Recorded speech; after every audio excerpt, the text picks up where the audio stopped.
இந்த கூட்டணி கட்சியெல்லாம் இல்லைன்னா நீங்கள் சைபர், அது உங்களுக்கு நல்லா தெரியும். 6 மாதத்துலேயோ 1 வருஷத்துலையோ 5 வருஷத்துலையோ எப்போ கவுந்து எலெக்ஷன் வந்தாலும் இந்த கூட்டணி இல்லாமல் நீங்கள் ஜெயிக்கவே முடியாது. ஒருபோதும் நீங்கள் ஜெயிக்க முடியாது. அது 2வது முறை நீங்கள் ஒருபோதும் ஆட்சிக்கு வந்ததில்லை என்பது இந்த தேர்தலில் மீண்டும் மீண்டும் நிரூபிக்கப்பட்டிருக்கிறது. உதயநிதி அவர்கள் பேசும்போது குறிப்பிட்டிருந்தார் என்ன அப்படின்னா, நீங்கள் வேண்டுன்னு 1.25 கோடி மக்கள் உங்களுக்கு வாக்களிச்சிருக்காங்க, நீங்கள் வேணான்னு 3.5 கோடி பேர் வாக்கு போட்டிருக்காங்க. ஸோ அந்த வெற்றி மெத்தனத்தில் இது வேணா, நீங்கள் திருட்டுத்தனமாக தான் காமராஜ் எம்எல்ஏவே குதிரை பேரம் நடத்தி எடுத்திருக்கீங்க, அதை மென்ஷன் பண்ணியிருக்காரு. உதயநிதியோட அந்த வாதம் வந்து ஏற்கனவே திரும்பவும் அந்த வாதத்தை வைத்தார். அது ரொம்ப சொத்தையான வாதம். யாருமே அப்படி பார்த்தா இந்தியாவில் முதலமைச்சராகவோ பிரதம மந்திரியாகவோ இருந்திருக்கவே முடியாது. அடுத்து எங்களோட கூட்டணி கட்சி நாங்கள் தீய சக்தின்னு சொல்லிட்டு எங்கள் சக்திகளை தான் கொண்டு போய் நீங்கள் வச்சுருக்கீங்க, மக்களே கேள்வி கேட்க ஆரம்பிச்சிட்டாங்க. இப்போ நீங்கள் என்ன தூய சக்தியா அப்படின்னு கேட்க ஆரம்பிச்சிட்டாங்க. எங்களோட கூட்டணி கட்சியில் தானே கூட்டு போய் ஆட்சியை நடத்துறீங்க அப்படின்றதே கரெக்ட். அது நல்ல கேள்வி. ஆனால் அப்படி சொல்லக்கூடிய உதயநிதி அந்த கட்சிகளை திமுக கூட்டணியிலேருந்து வெளியேற்ற வேண்டும் தன்னுடைய தந்தைக்கு கலைஞர் ஸ்டாலினுக்கு வேண்டுகோள் வைப்பாரா? உங்களுக்கு தேர்தலை சந்திக்க தைரியம் இருந்ததுன்னா எதுக்காக நீங்கள் அவங்கள அனுப்புறீங்க? இன்னொன்று, நீங்கள் தான் அவங்கள அனுப்புனீங்கன்றதெல்லாம் வந்து ரொம்ப ரொம்ப ரொம்ப ஆணவமான ஒரு பேச்சு. அந்த கட்சிகளுக்கு சொந்தமாக புத்தி இல்லையா? நான் என்ன கேட்குறேன், இதை திருப்பி போட்டு நம்ம கேட்கலாம். எங்கள் தயவில் தான் நீங்கள் ஆதரவில் இருக்குங்கன்றதில்ல சொல்கிறீங்கல்ல, உங்கள் தயவில் ஜெயித்தவங்களை உங்கள் கூட்டணியிலேருந்து வெளியேற்ற வேண்டிய தைரியம் ஏன் திமுகக்கு என்ன வரல? விஜய் அவர்களுக்கு ஒரு மெஜாரிட்டி வந்துன்னு தெரியும். 144ன்றப்ப அடுத்த 5 வருஷத்துக்கு கவிக்கவே முடியாத சூழ்நிலையில் தான் விஜய் அவர்கள் இருக்காரு. சொல்ல முடியாது 5 வருஷத்துக்கு கவுக்க முடியாது, உருட்ட முடியாதுலாம் சொல்ல முடியாது. ஏன்னா வந்து இந்த 25 இந்த பக்கம் வந்திருக்கு. இந்த 2 இடதுசாரிகள் விசிகா IUML இவர்கள் எந்த நேரமும் இந்த அரசை கவிழ்ப்பார்கள். ஆதரவு தெரிவித்த கூட்டணி கட்சியினருக்கு அமைச்சரவை பதவி கிடைக்குமா சார்? ஏன்னா அதிமுக 25 பேர் ஆதரவு தெரிவிச்சிருக்கிறாங்க. ஏன்னா அடுத்த கேள்வி மிகப்பெரிய கேள்வி அதானே, அமைச்சர் பதவி கிடைக்குமா என்பது தான் வந்து நாம் கவனிக்க வேண்டிய விஷயம். அமைச்சர் பதவி கிடைக்கலன்னா அவங்க ஆதரவை வாபஸ் வாங்கிடுவாங்க, அதில் எந்த சந்தேகமும் வேணாம். அவ்வளோ கோடி ரூபாய் செலவு பண்ணிங்களே, சில ஆயிரம் கோடிகளை செலவு பண்ணிங்களே விஜயை தோற்கடிப்பதற்கு. ஏன் வந்து உங்களால் வந்து இன்றைக்கி வந்து இந்த தீர்மானத்தை எதிர்த்து வாக்களிக்கவில்லை? எதுக்காக நீங்கள் நடுநிலை என்ற போர்வையில் நழுவி ஓடுகிறீர்கள்? AI பற்றிய பயம் இனி வேண்டாம். சிக்கலான டெக்னாலஜியை சாமானிய தமிழனுக்கும் புரிய வைக்கிறது உன் AI அறிந்தால் புத்தகம். விவசாயம் முதல் வியாபாரம் வரை AI உங்கள் முன்னேற்றத்திற்கான ஏணியாக மாற்று. இன்றே வாசியுங்கள் உன் AI அறிந்தால். பிரைம் 9 தமிழ் நேயர்கள் அனைவருக்கும் வணக்கம். இன்றைய நமது நேர்காணலில் நம்முடன் இணைந்திருப்பவர் மூத்த பத்திரிகையாளர் திரு மணி அவர்கள். சார் வணக்கம். வணக்கம். தமிழக அரசு சட்டமன்றத்தில் இன்னைக்கு வந்து விஜய் தாவேகாவின் மேல நம்பிக்கை வாக்கெடுப்பு நடைபெற்றது. இந்த 234 விஜய் அவர்கள் எவ்வளோ பெரும்பான்மையை பெறுவார்னு கடைசி வரைக்கும் ஒரு இதாக இருந்துச்சு. 144 பேர், 22 பேர் எதிர்ப்பு, 5 பேர் நடுநிலை, திமுக முழுக்க வெளிநடப்பு செஞ்சுட்டாங்க சார். விஜய் அவரோட நம்பிக்கை வாக்கெடுப்பு பெருமளவில் வெற்றி பெற்றிருக்கு. ஸோ இந்த வெற்றியை எப்படி பார்க்குறீங்க? 144 மெஜாரிட்டி நம்பர் எப்படி வந்துச்சுன்னு நினைக்கிறீங்க? வெற்றி பெற்று விடுவார் என்பது எதிர்பார்க்கப்பட்டது. ஏன்னா யாரும் தேர்தலை விரும்பலை. 2வது நினச்சா கூட கவுக்க முடியாது அவங்ககிட்ட. ஏன்னா 120 பேர் இவங்ககிட்ட இருக்காங்க, 114 தான் எதிர்பார்க்க இருக்குது. அதனால் இது எதிர்பார்க்கப்பட்ட ஒன்று தான். இதில் இன்ட்ரெஸ்டிங்காக நம்ம கவனிக்க வேண்டியது ஒன்றே தான்.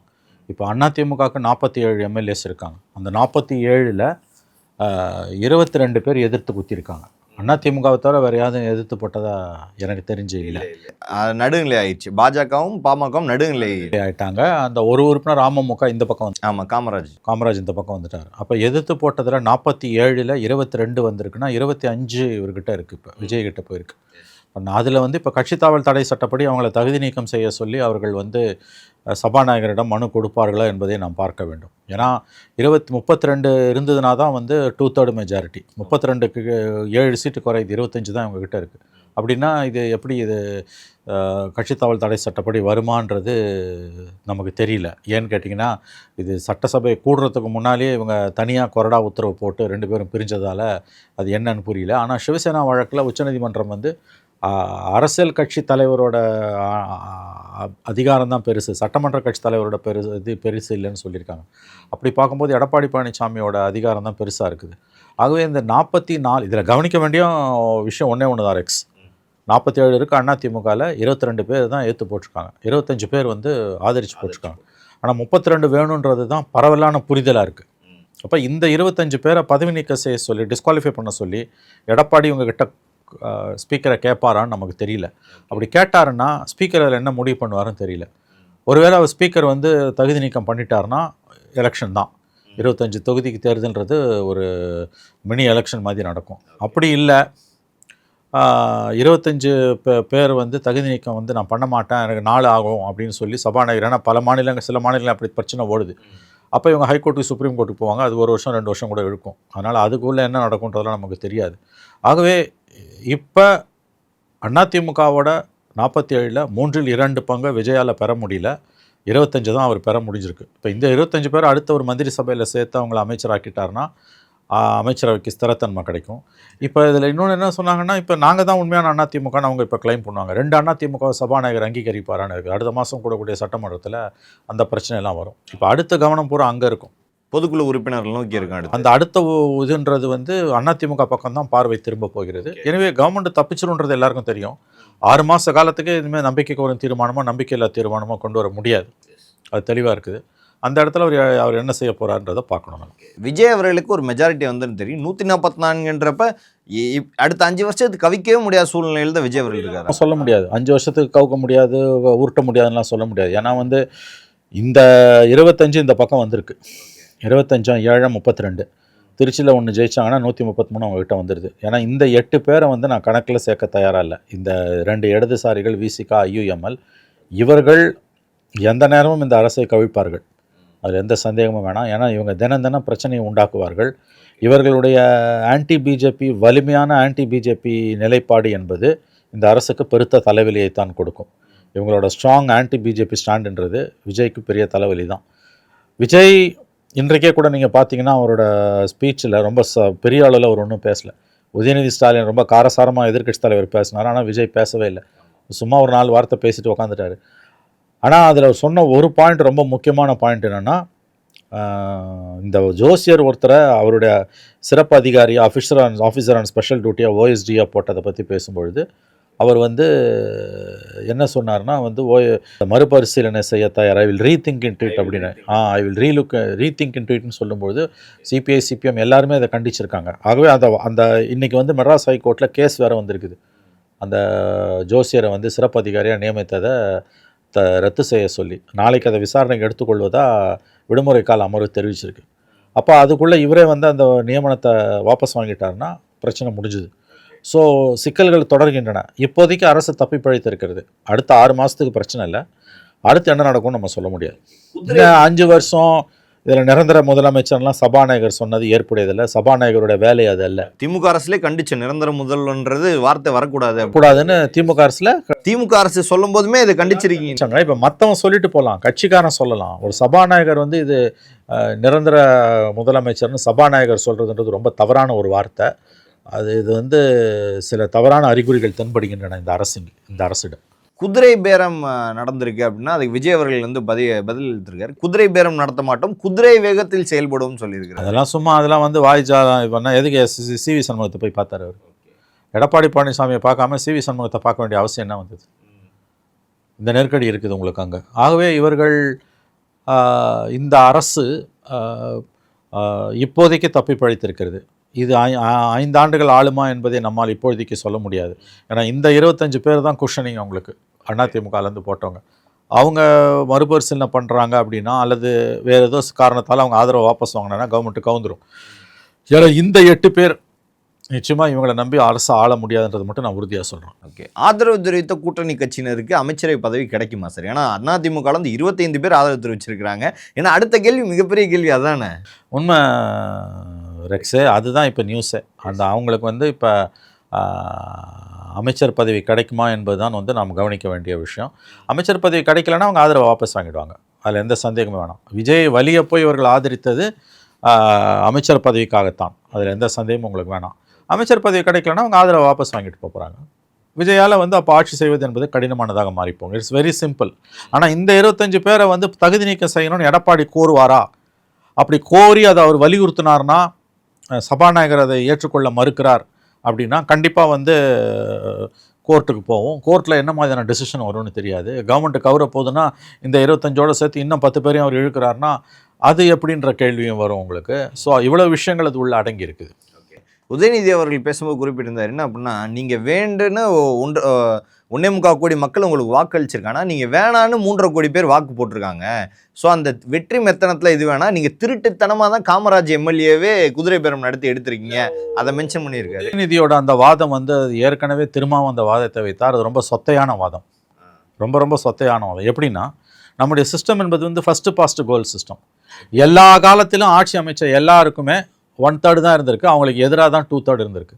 கலைஞர் ஆட்சி அமைக்கும் போது, எம்ஜிஆர் ஆட்சி அமைக்கும் போது, ஜெயலலிதா ஆட்சி அமைக்கும் போது, ஸ்டாலின் ஆட்சி அமைக்கும் போது, எடப்பாடி ஆட்சி அமைக்கும் போதும் எல்லாருக்குமே வந்து அவங்களுக்கு வேணுன்றவங்களை விட அவங்க வேணான்றவங்க தான் அதிகமாக வாக்களிச்சிருக்காங்க. அது அளவுகோலை வச்சா கருணாநிதி 19 வருஷம் ஆண்டு இருக்க முடியாது, ஸ்டாலின் 5 வருஷம் ஆண்டு இருக்க முடியாது, ஜெயலலிதா 15 வருஷம் ஆண்டு இருக்க முடியாது, எடப்பாடி 4.5 வருஷம் ஆண்டு இருக்க முடியாது. இந்த வாதம் ரொம்ப ரொம்ப ரொம்ப ரொம்ப சொத்தையான வாதம். இது யாருக்குமே பொருந்தாது. யாருமே அப்படி பார்த்தா இந்தியாவில் முதலமைச்சராகவோ பிரதம மந்திரியாகவோ இருந்திருக்கவே முடியாது. திரும்ப திரும்ப வெற்றி பெறக்கூடிய மோடி 37% ஓட்டை தான் வாங்குறாரு. அப்போ 63% அவருக்கு எதிராக இருக்காங்க. நீங்கள் சொல்லி உங்கள் ஆசையை நீங்கள் தீர்த்துக்கலாம். பட் அது உண்மை கிடையாது. அது என்னன்னா வந்து நம்முடைய அமைப்பின் சிறப்பு என்பது இருக்கிறதுல யாருக்கு ஃபஸ்ட்டு பாஸ்ட் கோல் சிஸ்டம், 3 பேரில் யார் முதல்ல ஓடி வரான்றது தான். மிச்சம் இருக்க 2 பேர் வந்து அவன் சேர்ந்தானா 3 பேரோட அதிகம்னா யாருமே இந்த 79-80 வருஷத்துல இந்தியாவில் ஆண்டு இருக்க முடியாது.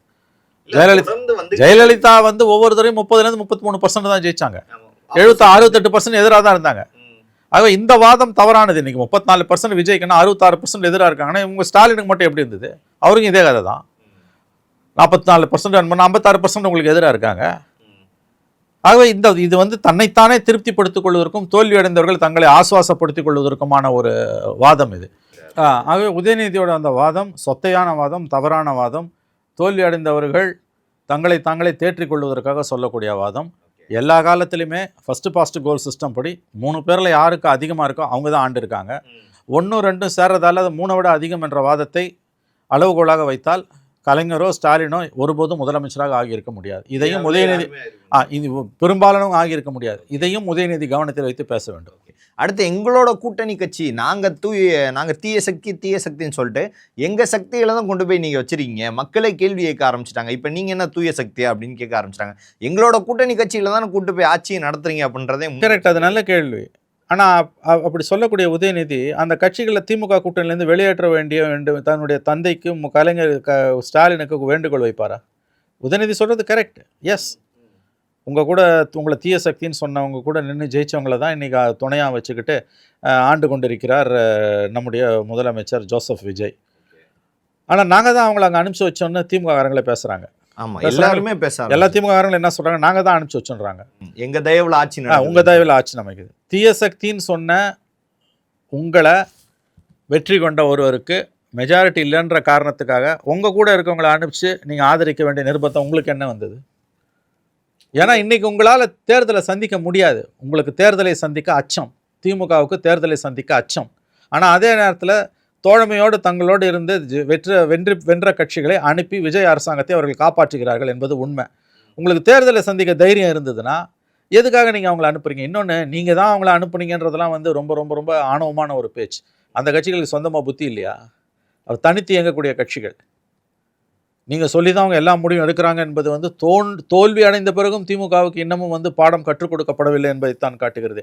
இது குத்தி காட்டுறது, இது குத்தி காட்டக்கூடிய பேச்சு. இது நான் என்ன கேட்குறேன், இதை திருப்பி போட்டு நம்ம கேட்கலாம். எங்கள் தயவில் தான் நீங்கள் ஆதரவில் இருக்குங்கன்றதில்ல சொல்கிறீங்கல்ல, உங்கள் தயவில் ஜெயித்தவங்கள உங்கள் கூட்டணியிலேருந்து வெளியேற்ற வேண்டிய தைரியம் ஏன் திமுகவுக்கு இன்னும் வரல? இந்த கூட்டணி கட்சியெல்லாம் இல்லைன்னா நீங்கள் சைபரு, அது உங்களுக்கு நல்லா தெரியும். 6 மாதத்துலேயோ 1 வருஷத்துலையோ 5 வருஷத்துலையோ எப்போ கவுந்து எலெக்ஷன் வந்தாலும் இந்த கூட்டணி இல்லாமல் நீங்கள் ஜெயிக்கவே முடியாது. ஒருபோதும் நீங்கள் ஜெயிக்க முடியாது. அது 2வது முறை நீங்கள் ஒருபோதும் ஆட்சிக்கு வந்ததில்லை என்பது இந்த தேர்தலில் மீண்டும் மீண்டும் நிரூபிக்கப்பட்டிருக்கிறது. ஆக இதையெல்லாம் மறப்பதற்கு மக்களிடம் மாய்மாலங்களை நீங்கள் செய்து கொண்டிருக்கிறீர்கள். உதயநிதியோட ஸ்பீச் நல்லா இருந்தது. அவருடைய ஸ்பீச் வந்து நேற்றைக்கும் சரி இன்றைக்கும் சரி, உதயோட ஸ்பீச் வந்து உண்மையிலேயே வந்து ஒரு வசீகரம். உதயோட ஸ்பீச்சில் ஒரு வசீகரம் இருக்குது. ஆனால் அவர் சொல்லக்கூடிய வாதங்கள் வந்து விஷமத்தனமான, மக்களை திசை திருப்பக்கூடிய வாதங்களாக இருக்கின்றன. குறைந்தபட்ச நேர்மை இல்லாத வாதங்களாகத்தான் அவற்றை நான் பார்க்கிறேன். இப்போ விஜயை ஆதரிப்பவர்களோட எதிர்ப்பவர்களோட எண்ணிக்கை அதிகம்ன்றார் அவர். மொத்தமாக சேர்த்து வச்சு 1/3 கொண்டு வந்துட்டாங்க. எல்லா காலத்துலையும் இப்படி தான். நீங்கள் ஜெயிச்சப்ப இதை சொல்லலையே, ஸ்டாலின் ஜெயிச்சப்ப இதை சொல்லலையே, நீங்கள் கருணாநிதி திரும்ப ஜெயிச்சப்ப சொல்லலையே. ஏன் அப்படி பார்த்தீங்கன்னா நீங்கள் வந்து 2006 96 சீட்டை வச்சு நாட்டை ஆண்டிங்களே, அப்போ சொல்லவே இல்லையா? காங்கிரஸோட 36 சீட்டை வச்சு. ஆகவே இந்த வாதம் வந்து சொத்தையான வாதம். விஜய் இன்னமும் நன்றாக பேசியிருக்கலாம், அவர் பேசவில்லை. அவர் ஏன் பேசவில்லை என்று எனக்கு தெரியவில்லை. நீங்கள் ஒன்று சொன்னீங்க சார், திமுகவுக்கு தேர்தலை சந்திக்கிறதுக்கு அச்சம், இந்த அடுத்த தேர்தல் சந்திக்க அச்சம், அதனால தான் ஆமாம். ஏன் இன்னைக்கு திமுக விஜய் எதிர்த்து ஓட்டு போடல? அவங்க குடியரசு 1000 இருக்கட்டுங்க, விஜய் உங்கள் தயவில் தான் ஆள்றாரு, விஜய் வந்து மக்களை ஏமாத்துறாரு, எல்லா காரணங்களையும் அடிக்கிட்டு இப்போ எடப்பாடி பழனிசாமியோட அதிமுகலேருந்து 22 பேர் இந்த அரசை எதிர்த்து தைரியமாக ஓட்டு போட்டாங்க. 2 பிரிஞ்சாலும் எதிர்த்து வாக்கு போட்டாங்கல்ல தைரியமாக. ஒருவேளை அதோட லாஜிக்கல் என்று நான் கவுத்தா வந்து உங்களுக்கு வந்து கவுந்துடுச்சுன்னா நாங்கள் எலெக்ஷன் சந்திக்க தயாருன்றாங்க. அட்லீஸ்ட் அந்த ஒரு தோற்றத்தையாவது கொடுக்குறாங்க. உங்களால் ஏன் அதை கொடுக்க முடியல? ஏன் இந்த 59 திமுக உறுப்பினர்கள் விஜய் அரசுக்கு எதிராக வாக்களிக்கவில்லை? அவ்வளோ பேச்சு பேசுனீங்கல்ல, அவ்வளோ கோடி ரூபாய் செலவு பண்ணீங்களா, சில ஆயிரம் கோடிகளை செலவு பண்ணீங்களா விஜயை தோற்கடிப்பதற்கு? ஏன் வந்து உங்களால் வந்து இன்றைக்கி வந்து இந்த தீர்மானத்தை எதிர்த்து வாக்களிக்கவில்லை? எதுக்காக நீங்கள் நடுநிலை என்ற போர்வையில் நழுவி ஓடுகிறீர்கள்? உங்கள் லாஜிக் படி பார்த்தா நீங்கள் ஓட்டு போட்டிருக்கணும். எடப்பாடி போட்டார்ல, நீங்கள் போட்டுருக்கணும். அதிமுகவில் ஒரு செக்ஷன் போட்டதில்ல, நீங்கள் போட்டிருக்கணும். எதற்காக உங்களுக்கு நடுநிலைன்னு ஒன்று கிடையாது. வெளிநடப்பு செஞ்சுட்டு போய் எதுக்கு போகிறீங்க? எதிர்த்து ஓட்டு போடுங்க. அதுதானே உங்களுக்கு வாக்களித்த மக்களுக்கு நீங்கள் செய்யக்கூடிய நன்மைன்றது. அதுதானே. ஏன் போடலைன்னா, ஒருவேளை கவுந்துடுச்சுன்னா உங்களால் எலெக்ஷனை ஃபேஸ் பண்ண முடியாது. சில ஆயிரம் கோடிகளை மறுபடியும் நீங்கள் செலவு பண்ண முடியாது. இல்லை சார், அவர் சொல்கிற குடியரசு ஆட்சி ஒன்று அமைந்து விடக்கூடாது ஆதரவு தான். நீங்கள் வந்து விஜயை வந்து கோல் போஸ்ட்டை மாற்றிக்கிட்டே போகிறீங்க, கோல் போஸ்ட்டை மாற்றிக்கிட்டே போகிறீங்க. விஜயை நீங்கள் எப்படியாவது தோக்கடிக்கணும்னு விரும்புனீங்க. ஒரு கட்டத்தில் ஒரு வாரம் இழுபறியில் இருக்கும்போது அதிமுக உசுப்பி விட்டு ஆட்சி அமைக்கிறதுக்கு திமுக ஆதரவு கொடுக்கணும்னு அந்த முயற்சி மேற்கொள்ளப்பட்டது. அப்புறம் திரும்ப முதலமைச்சராக்கலான்னு முடிவு நீங்கள் வந்து தலைகீழ் நின்னீங்க. இது எதுவுமே நடக்காமல் வேறு வழி இல்லாமல் உட்காந்தோன்னே இப்போ கவுந்துட்டா எலெக்ஷன் வந்துன்னா உங்களால் செலவு பண்ண முடியாது. செலவு பண்ணுமான்றது ஒரு டவுட் இருக்கும். செலவு பண்ண சில ஆயிரம் கோடிகளை மறுபடியும் செலவு பண்ண முடியாது, உடனே எடுக்க முடியாது, வெளியில் இல்லாமல்லாம் இல்லை, எடுக்க முடியாது. அதனால் நீங்கள் ஆதரித்து நேரடியாக ஆதரிச்சிங்கன்னா சிக்கல் வரும்னு வாக் அவுட் பண்ணி போகிறீங்க. வாக் அவுட் எப்படி பண்ண முடியும்? நான் கேட்குறேன். வாக் அவுட்டே பண்ண முடியாது. நீங்கள் ஏற்று தான் ஓட்டு போகணும். ஏன் உங்களுக்கு அந்த துணிச்சல் இல்லை? எடப்பாடிக்கு இருக்க துணிச்சல் ஏன் வந்து ஸ்டாலினுக்கும் உதயநிதிக்கும் இல்லை? எதுதான் சார் ஓட்டு போட்டிருக்கணும்? ஏன்னா மக்கள் தான் எதிராக நிற்கிறாங்களா? மக்களை உங்களுக்கு தானே வாக்களிச்சிருக்காங்க. அப்போ நீங்கள் ஏற்று தானே ஓட்டு போட்டிருக்கணும். எதற்காக இந்த நயவஞ்சக நாடகம்? விஜய் கிட்ட ஒரு நடுநிலை காட்டுறாங்க. எதுக்கு நடுநிலை காட்டுறீங்க? உங்களுக்கு ஒருவேளை கவர்மெண்ட் கவுந்துதுன்னா உங்களால் எலெக்ஷனை ஃபேஸ் பண்ண முடியாது. நீங்கள் துளியும் தயாராக இல்லை. இப்போ எலெக்ஷன் கவுத்துட்டு எலெக்ஷன் வச்சிங்கன்னா விஜய் 200 சீட் அடிப்பார். அந்த பயமும் உங்களுக்கு இருக்குது. உங்களுக்கு நல்லா தெரியும் உங்களுக்கு மக்கள் ஆதரவு இல்லைன்னு. அப்போ நீங்கள் வந்து ஒரு அரசியல் நாடகத்தை நன்றாக அரங்கேற்றி கொண்டிருக்கிறீர்கள். இது திமுகவோட பயம்தான். 100%. இன்றைய நடுநிலை என்பது திமுகவின் அச்சத்தின் வெளிப்பாடு. அவர்களுக்கு தேர்தலை சந்திக்க பயம். தாவேகா பெரும்பான்மை அடுத்த கட்டமாக என்னென்ன முடிவுகள்லாம் எடுப்பாங்க சார்? ஏன்னா எதுவுமே ஆட்சி அவங்க கையில் தான் இருக்குது. ஆட்சி கையில் இருக்குது. அது என்ன லட்சணத்தில் போகும்னு தெரியல. ஏன்னா தினம் இந்த இடதுசாரிகளும் விசிகாவும் கொடுக்குற குடைச்சலை பார்த்தீங்கன்னா தினமும் பிரச்சனை. முதல்ல தமிழ்தாய் வாழ்த்து பிரச்சனை, இப்போ நேற்று அந்த ஜோசியரை அப்பாயிண்ட் பண்ணது பிரச்சனை, அப்புறம் குதிரை பேர பிரச்சனை. இப்போ இனிமேல் தான் முடிவுகள் எடுக்கணும். நிர்வாகம் என்பது அவ்வளோ சுலபம் அல்ல. ரெண்டாவது, விஜய் வந்து அசம்பிளியில் பேசுகிறது வந்து அக்ரெசிவாக எதிர்கட்சிகளுக்கு பதில் சொல்ல மாட்டேன்றாரு. அப்படி பார்க்கும்போது ட்ரையல் அண்ட் எரர் மெத்தடில் போகிறாரு. இந்த கட்சிகள் கொடுக்கக்கூடிய அழுத்தம், இடதுசாரிகள் விசிகா கொடுக்கக்கூடிய அழுத்தம் இந்த அரசை செயல்பட விடாமல் நாளும் பொழுதும் நாள்தோறும் இல்லை மணிதோறும் ஒவ்வொரு அவர்லி பேசிஸில் முடக்கும். அந்த ஹனிமூன் பீரியட் கூட விட மாட்டாங்க. பீரியட்லாம் கிடையாது. நான் தான் சொன்னேன், நாள்தோறும் முடக்குவார்கள்னு இல்லை, மணிதோறும் முடக்குவார்கள். வாரம், அதாவது வந்து எவ்ரி ஹவர்லி பேசிஸில் முடக்குவாங்க. எல்லா முடிவுகளுக்கும் எதிர்ப்பு தெரிவிப்பாங்க. ஒரே காரியத்தை ஸ்டாலின் செஞ்சால் அமைதியாக இருக்கிறவங்க விஜய் ஆட்சியில் நடந்ததுன்னா கடுமையாக எதிர்ப்பாங்க. எல்லா பிரச்சனைக்கும் முட்டுக்கட்டை கொடுப்பாங்க. இவங்க சித்தாந்தப்படி தான் அந்த கவர்மெண்ட் நடக்கணும்வாங்க. மோடி அரசுக்கு, பிஜேபிக்கு எதிரான இவர்களுடைய ஆக்ரோஷமான அரசியலை தமிழக அரசு பின்பற்ற வேண்டும். தாவேகா அல்ல, தமிழக அரசு பின்பற்ற வேண்டும் என்று அவர்கள் விரும்புவார்கள். எங்காவது யாராவது ஒரு பிஜேபி மத்திய மந்திரி அல்லது ஏதாவது பிஜேபி முக்கிய காரியகர்த்தா யாராவது ஒருத்தர் வந்து ஏதாவது ரொம்ப வக்ரமாக பேசுகிறாங்க, சிறுபான்மையின மக்களுக்கு எதிராக இழிவாக பேசுகிறாங்கன்னா அடுத்த நிமிடமே மோடி அரசுக்கு எதிராக தீர்மானம் போடணும். பிஜேபியில் 3 படி கீழே இருக்கவங்க எதனா பேசினான்னா டைரெக்டாக மோடியோட தான் இவங்க போய் மோதுவாங்க. மோதலாம், தாவேகா மோதலாம், அரசு மோத முடியாது, ஆனால் இவங்க மோதிடுவாங்க. அதே மாதிரி இங்கே இருக்கக்கூடிய கவர்னர், இப்போ அடுத்து கவர்னர் உரையில் வந்து முதல்ல தமிழ்தாய் வாழ்த்தா, தேசிய கீதமாக, வந்தே மாதிரிமா, இந்த சிக்கல் இருக்குது. நாளும் பொழுது இனிமேல் சிக்கல் தான். இப்போதைக்கு தப்பி பிழைத்திருக்கிறார் விஜய். அடுத்த 6 மாதங்களுக்கு பிரச்சனை இல்லை. அதுக்கப்புறம் அது ஓடுமா இல்லையான்றது நமக்கு தெரியாது. ஒன்று, ஏன்னா இந்த அரசில் ஒரு விஜய்க்கு ஒரு நெகட்டிவாக நாம் பார்ப்பது என்னென்னா, அதாவது நெகட்டிவ்னு நான் சொல்ல, விஜய்க்கு அது பாசிட்டிவு. அரசியல் நாகரிகத்துக்கான ஒரு நெகட்டிவான அம்சமாக நான் பார்ப்பது சபாநாயகர் பேசிய வார்த்தைகள். நிரந்தர முதலமைச்சர் என்று ஒரு முதலமைச்சரை பார்த்து சபாநாயகர் சொல்வது வந்து நடுநிலை இல்லாத ஒரு குணாம்சமாகத்தான் பார்க்கப்படுகிறது. அரசுக்கு மெஜாரிட்டி இல்லாத அதாவது இப்போ தான் வந்து தப்பி பழித்திருக்கிறது அரசு, தனியாக மெஜாரிட்டி இல்லை. இந்த நேரத்தில் இப்படிப்பட்ட அணுகுமுறையோடு அவைத்தலைவர் இருப்பது என்பது வந்து துரதிர்ஷ்டவசமானது. நம்ம அடுத்து கவனிக்க வேண்டியது ரெக்ஸ் ஒன்று தான். எதிர்த்து வாக்களித்த 24, ஆதரித்து வாக்களித்த 24 அதிமுக எம்எல்ஏக்கள் அவர்கள் மீது என்ன நடவடிக்கை எடுக்க சொல்லி சபாநாயகரிடம் எடப்பாடி பழனிசாமி கோரிக்கை வைக்க போகிறார். ஏன்னா வந்து 47 32 இருக்குன்னெலாம் கதை அளந்தாங்க, 24 தான் இருக்குது. ஒன்லி யோகா 24 வச்சுட்டு 24னா 32 இல்லை, 32 இல்லைன்னா கட்சி தாவல் தடை சட்டம் வரதுக்கான வாய்ப்புகள் அதிகம். அமோகமாக செயல்படுத்த முடியும் சார் அந்த கடையை, இது கட்சி தாவல் சட்டத்தை. ஆமாம், அப்போ 25 பேர் டிஸ்குவாலிஃபை பண்ணார்னா ட்விஸ்ட் ஆகும். 25 பேர் மறுபடியும் நின்று ஜெயிக்கிறதுன்றது அவ்வளோ ஈஸி இல்லை. 25 பேர் போய் நிற்கிறான்னு வச்சுக்கோங்க, கவர்மெண்ட்டே உங்களுக்கு வந்து கொலாப்ஸு. உங்களுக்கு வந்து ஜெயிச்சிட்டானா பிரச்சனை வேறு. 25ல் 5 பேர் 10 பேர் ஜெயிச்சா கூட கவர்மெண்ட் தப்பிச்சுக்கும். ஆனால் அவ்வளோ சீக்கிரம் சபாநாயகர் அதை செய்ய மாட்டார்.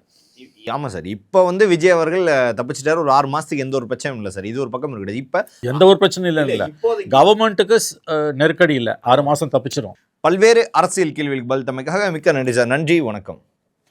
பொண்டாட்டியை மறக்கிறது எவ்வளவு பெரிய வரம் தெரியுமா? அவனுக்கு அப்படி ஒரு வரம் கிடைக்கலன்னு தவிக்கிறானுங்க. அது உனக்கு தானா கிடைச்சிருக்கு, அதை அப்படியே நீ மெயின்டைன் பண்ணிக்க.